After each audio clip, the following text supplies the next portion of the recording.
గుంటూరు నుంచి. ఆయన అకాడమిషియన్, ఆయన విద్యావేత్త ప్లస్ బాగా అథారిటీ ఉన్నవాడు. అలాగే రామ్మోహన్ నాయుడు 3 టైమ్ ఆయన ఎంపీ, మరి ఆయన కూడా సివిల్ ఏవియేషన్ మినిస్టర్. బీజేపీ నుంచి శ్రీనివాస్ వర్మ గారు. సో ఒక మంచి కాంబినేషన్, ఒక కూర్పు నడిచింది.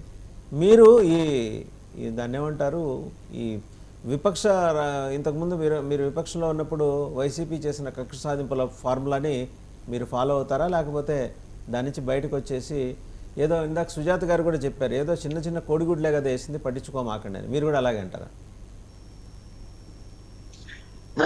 ముందుగా డిబేట్ నిర్వహిస్తున్నటువంటి వాసుదేవన్ గారు మీకు, అదేవిధంగా 99 ప్రేక్షకులకి, డిబేట్ లో పాల్గొన్నటువంటి నేతలకు అందరికీ కూడా శుభోదయం. ఈరోజు మీరు ప్రారంభించినటువంటి వాలంటరీ వ్యవస్థ సబ్జెక్టు దగ్గర నుంచి ఈరోజు చంద్రబాబు నాయుడు గారు ఢిల్లీ వెళ్తున్నారన్న వరకు కూడా మనం విశ్లేషణ చేయడానికి నేను దాన్ని ముందుకు వస్తున్నాను సార్. ఎందుకంటే వాలంటరీ వ్యవస్థ వేసినప్పుడే దాని మీద పలు ఆరోపణలు వస్తున్నప్పుడు నేను మీ సాక్షిగా, కొన్ని మీడియా సంస్థల డిబేట్ సాక్షిగా వాలంటరీ వ్యవస్థను క్రమబద్ధీకరించండి, వాలంటరీ వ్యవస్థను చట్టబద్ధత చేయండి, వాలంటరీ వ్యవస్థను రెగ్యులర్ చేయండి. వాళ్ళు ఎక్కువ మంది అక్కడ ఎస్సీ బీసీ క్యాండిడేట్స్ ఎక్కువ ఉంటారు అక్కడ, కాబట్టి వాళ్ళకు చట్టబద్ధత పరమైనటువంటి బాధ్యతలు అప్పచెప్పండి అని చెప్పేసి పదే పదే పదే పదే నేను డిబేట్స్ లో వాదించడం జరిగింది. కానీ ఈరోజు జరిగింది ఏంటి, వాలంటీర్స్ వ్యవస్థ లేకపోయినప్పటికీ కూడా మేము ఇంటికి వెళ్ళి స్వయంగా తెల్లవారినే వేకుజావునే 4 గంటలకే మేము పెన్షన్ ఇవ్వగలమని చెప్పేసి తెలుగుదేశం పార్టీ కూటమి ప్రభుత్వం నిరూపించగలిగింది. ఇంకా వాలంటరీ వ్యవస్థ మీద ఏ విధమైనటువంటి నిర్ణయం తీసుకుంటుందని చెప్పేసి వాలంటీర్లే కాదు అన్ని పార్టీల నాయకులు కూడా ఎదురు చూస్తూ ఉన్నారు. ఖచ్చితంగా అది ఒక పొలికి రావాలని చెప్పేసి నేను కూడా కోరుకుంటూ ఉన్నాను. ఎందుకంటే క్రమబద్ధ దగ్గర నుంచి వాళ్ళకి 10,000 ఇస్తానన్నటువంటి చంద్రబాబు నాయుడు గారు ఏ విధంగా దాన్ని మళ్ళీ పట్టాలు ఎక్కిస్తారని చెప్పేసి ఖచ్చితంగా నెక్స్ట్ మంత్ నుంచి ఎదురు చూడడానికి ప్రజలందరూ కూడా సిద్ధంగా ఉన్నారు సార్ ఆ వ్యవస్థ మీద.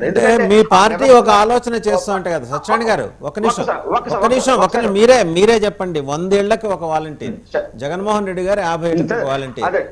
అంటే అక్కడ ఇల్లు తగ్గుతున్నాయి, వాలంటీర్ల సంఖ్య, ఇల్లు పెరుగుతున్నాయి, వాలంటీర్ల సంఖ్య తగ్గుతోంది.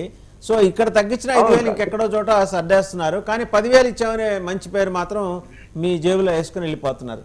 ఈ మాత్రం తెలివితేటలు జగన్మోహన్ రెడ్డి గారికి తెలియక లేక ఆయన చుట్టూ ఉన్న ఈ సామ్రాణి బృందం ఆయనకి చెప్పే ప్రయత్నం చేయక ఇక్కడ దాకా తెచ్చుకున్నారు. సో చంద్రబాబు నాయుడు గారి దగ్గర ఉన్న ఆ అడ్మినిస్ట్రేటివ్ క్యాపబిలిటీ ఎలా పనిచేస్తుందనే దానికి ఇది ఉదాహరణ. 10,000 ఇచ్చిన ఘనత ఉంటుంది, సంఖ్య తగ్గించిన నేర్పరితనము ఉంటుంది. లక్ష్మణరావు గారు భవిష్యత్తులో నేర్చుకోండి ఇట్లాంటివి. అది ఖచ్చితంగా మేము ముందే ఎక్స్పెక్ట్ చేసాం సార్. వాలంటీర్స్ అది తగ్గుతుంది, ఖచ్చితంగా క్రమబద్ధీకరించి వాళ్ళకి 10,000 జీతం ఇస్తారని చెప్పేసి ఖచ్చితంగా 10,000 జీతం ఇవ్వడం కాదు, ఎవరైతే అర్హులు ఉన్నారో డిగ్రీలు చదువుకుని అక్కడ మగ్గిపోవడానికి, ఉద్యోగాలు వదిలేసి సర్వీస్ చేయడానికి సిద్ధంగా ఉన్నారో ఖచ్చితంగా వాళ్ళందరినీ కూడా రేపొద్దున మరి బాధ్యతాయుతమైన ప్రభుత్వ సర్వీసుల్లోకి తీసుకునే విధంగా వాళ్ళకి ఎంపిక ఉండాలని చెప్పేసి నేను కోరుకుంటున్నాను సార్. ఎందుకంటే ఇది అవసరం కూడా, ఎందుకంటే ప్రస్తుతం తర్వాత వీళ్ళ వాలంటరీ వ్యవస్థ వేసినప్పుడే విజయసాయి రెడ్డి దగ్గర నుంచి వాళ్ళు పలికినటువంటి విధానం ఏదైతుందో, అసలు చదువుకున్నారా, ఒక్కొక్కళ్ళు అకౌంటెన్సీ అని చెప్పేసి ఈ వ్యవస్థనంతా మేము చక్కబడతామని చెప్పేసి పదవుల్లోకి వచ్చినటువంటి వాళ్ళందరూ కూడా వాలంటీర్స్ మేము కార్యకర్తలు వాలంటీర్స్ వేసుకుందామని చెప్పేసి స్టేట్మెంట్స్ ఇచ్చారు. అదే కదా ఈ రోజు ఇంత దుర్మార్గానికి, ఇంత అదేంటి చేయలేనటువంటి విఘాతాలకి కూడా దారి మళ్ళినటువంటి వాలంటీర్ వ్యవస్థను పక్కకు పోవడం జరిగింది కదా. అంటే కార్యకర్తలు వేసుకున్నామని చెప్పేసి చెప్పడం అనేది నేను తప్పుపడుతున్నాను సార్. ఆ రోజు నుంచి ఈ రోజు వరకు కూడా ఖచ్చితంగా అటువంటి విధానాన్ని మనం ఎక్కడ కూడా ఎంకరేజ్ చేయకూడదు సార్. తర్వాత ఇంకా మన తమ్ముడు వైసీపీ తమ్ముడు ఇందాక ఏదో చెప్తున్నారు, మాకు డే బై డే స్టార్ట్ అయిపోయింది అని చెప్పేసి దెయ్యాలు వేదాల వల్ల ఇస్తున్నట్టు ఉంది సార్. ఆయన శిలక పలుకు ఏవైతే ఉన్నాయి ఖచ్చితంగా నేను చెప్తున్నాను, దెయ్యాలు వేదాల వల్ల వస్తున్నాయని ఎందుకు చెప్తున్నానంటే వాళ్ళు ఎక్కిన మీరు అన్నట్టు ఇందాక ప్రజావేదిక కూల్చివేత దగ్గర నుంచి ఈ రోజు ఎండింగ్ వరకు కూడా వాళ్ళ రుచికొండ గుండు కొట్టేసి వాళ్ళ వ్యవస్థను నాశనం చేసుకున్నటువంటి విధానం ఏదైతే ఉందో ఖచ్చితంగా వాళ్ళ యొక్క మూర్ఖత్వానికి. కానీ చంద్రబాబు నాయుడు గారు ఈరోజు 5 సంవత్సరాలు జగన్మోహన్ రెడ్డి గారు ప్రయత్నం చేయనటువంటి 5 సంవత్సరాలు రాష్ట్రాభివృద్ధి ఆలోచనలు ఏవైతే ఉన్నాయో 15 రోజుల్లో ఆయన చేసి చూపించే ప్రయత్నం చేశాడు. పోలవరానికి వెళ్ళాడు. పోలవరానికి నిమ్మల రామనాయుడు లాంటి ఒక వెల్ ఎడ్యుకేటెడ్ పర్సన్ మంత్రిగా వేసి దాని మీద రివ్యూ సాధించి నేషనల్ కమిటీని కూడా అక్కడ రప్పించి అక్కడ ఏం జరిగిందనేది ప్రభుత్వం టేక్ ఓవర్ చేస్తుంది. అదేవిధంగా ఈ రోజు ఢిల్లీ వెళ్తున్నారు. రేపు తెలంగాణ వెళ్ళి రేవంత్ రెడ్డితో 6వ తారీఖున వాళ్ళ సమావేశమై 2 రాష్ట్రాల యొక్క విషయాలను కూడా చర్చించబోతున్నారు. అంటే 15 రోజులు 5 సంవత్సరాల్లో చేయనటువంటి జగన్ మోహన్ రెడ్డి యొక్క మూర్ఖత పరిపాలన 15 రోజుల్లో చంద్రబాబు నాయుడు గారు. ఒక నిమిషం అండి. ఇప్పుడు బ్రేకింగ్ న్యూస్ ఆయన మాట్లాడండి. కొలుకుపూడి శ్రీనివాస్ గారి మీద కేసు నమోదు చేయడం జరిగింది. రైట్, మాట్లాడండి. కొలుకుపూడి శ్రీనివాసరావు గారి మీద కేసు నమోదు అయిందా? మ్యూట్ లోకి వెళ్ళారండి. టూరిజం గురించి సబ్జెక్ట్ వస్తుంది కాబట్టి టూరిజం గురించి చెప్తున్నా. ఖచ్చితంగా టూరిజం లో ప్రతిదీ కూడా అవతవకలు జరిగాయని చెప్పేసి ఖచ్చితంగా ప్రతి వ్యక్తి ఈ రోజు చెప్పడానికి సిద్ధంగా ఉన్నాడు. ఎందుకంటే 10 టూరిజం వ్యవస్థని కూడా మనం టచ్ చేసినట్లయితే అక్కడ జరిగినటువంటి డబ్బులు లేవంటారు, అక్కడ ఆదాయాలు ఉంటాయి. ఆదాయాలు ఎక్కడికి పోతున్నాయో తెలియని పరిస్థితి. టూరిజం మినిస్టర్ ఏమో తిరుపతిలో పెత్తడం చేసి లేకపోతే అక్కడ టికెట్లు అమ్ముకునే పరిస్థితికి, లేదా టికెట్లు డైవర్ట్ చేసే పరిస్థితికి అక్కడ రోజా గారు వెళ్ళినటువంటి విధానం ఏదైతే ఉందో, టూరిజం లో జరిగినటువంటి ప్రతి తప్పు కూడా రోజు తప్పులు ఎక్కువగా జరిగే పరిస్థితులు, నిధులు డైవర్ట్ చేసినటువంటి పరిస్థితులు, డబ్బులున్నా అక్కడ మరి వ్యవస్థలు చక్కబెట్టలేనటువంటి పరిస్థితులు ఉన్నాయి సార్. ఎందుకంటే టూరిజంలో మా దృష్టి కూడా కొన్ని విషయాలు వచ్చాయి. ఆ విషయాలను కూడా మేము టూరిజం మినిస్టర్ అయినటువంటి పంతులు దుర్గేష్ గారి దగ్గరికి పంపించాం.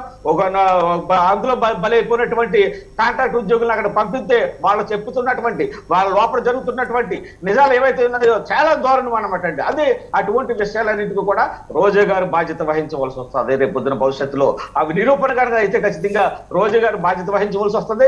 ఖచ్చితంగా ఆ సొమ్మునంతా కూడా ఎక్కడికెక్కడికి వెళ్ళిందని చేసి రికవరీ చేయవలసిన పరిస్థితి కూడా ఈ రోజు ప్రభుత్వం మీద ఉంటుందని చెప్పేసి కూడా నేను కోరుతా ఉన్నాను సార్ ఖచ్చితంగా. ఎందుకంటే ఈ విధమైనటువంటి తప్పులు లొసుగులు సత్యనారాయణ గారు వినిపిస్తుందా? Technical issue వచ్చినట్టుందండి.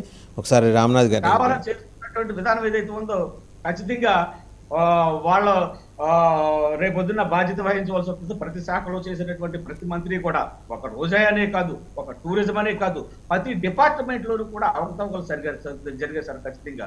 ఎందుకంటే అవకతవకలు అన్నిటికీ కూడా రేపు వెలుగు తీసుకురావడానికి కూటమి ప్రభుత్వం అన్ని వేళలా కూడా కృషి చేస్తూ ఉంది.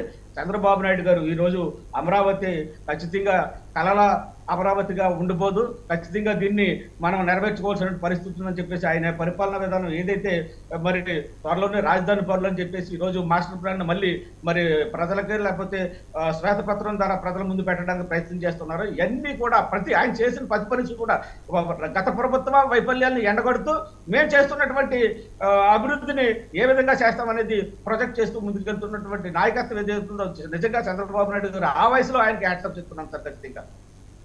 రైట్, రామ్నాథ్ గారు, ఇంకొక మేజర్ డెవలప్మెంట్ అంటే mining pollution control board files దగ్ధం చేశాడు మాజీ చైర్మన్ డ్రైవర్.